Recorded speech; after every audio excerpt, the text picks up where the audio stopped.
Hey everyone, it's Venom. I've had a lot of requests to cover the experimental throw settings in Echo Arena, so for those of you who are new to the arena and are struggling to line up your shots, this video is going to discuss how these settings can be adjusted to fit your throw style. Now before we get into this, I do want to clarify that these settings are custom to the individual. Everyone's throw is unique, and just because these work for me doesn't mean that they will translate well over to you. This is more to act as a guide and to explain how each setting affects the release of your throw, and with that, let's go ahead and get into it. First, we need to locate these settings in the menu.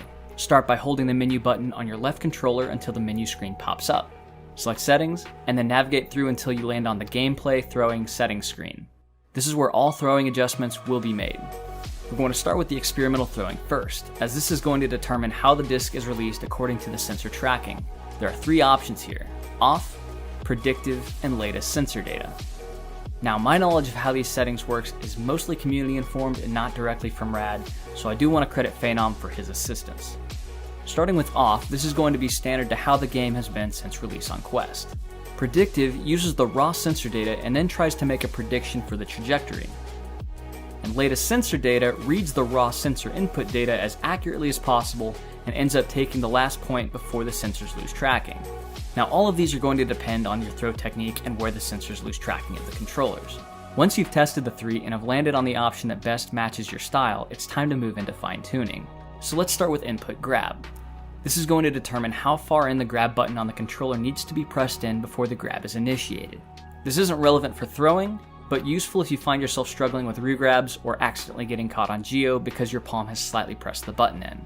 Input release, however, is much more relevant to throwing accuracy.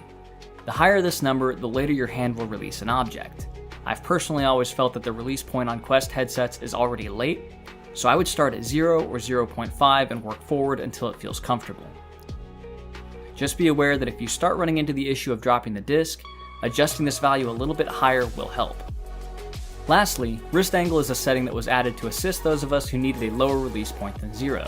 There are some guesses that due to hardware limitations in the controllers, it's impossible to get it comparable to CV1 levels of release.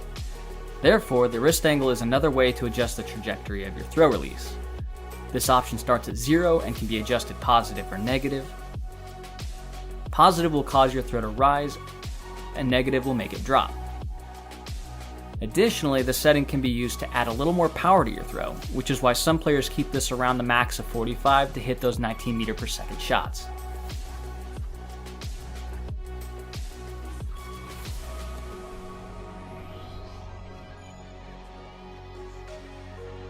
So here are the settings that I use when I play on Quest 2, and you can start there and adjust them as needed.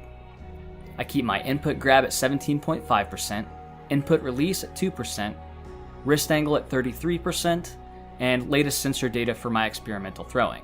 These settings seem to favor overhand throwing, and you may notice sidearm shots fading to the right a little bit because of the wrist angle. Try adjusting some of these settings to find that perfect release point. If you've been struggling with throwing in the game, I hope this helps, and I'll see you in the arena.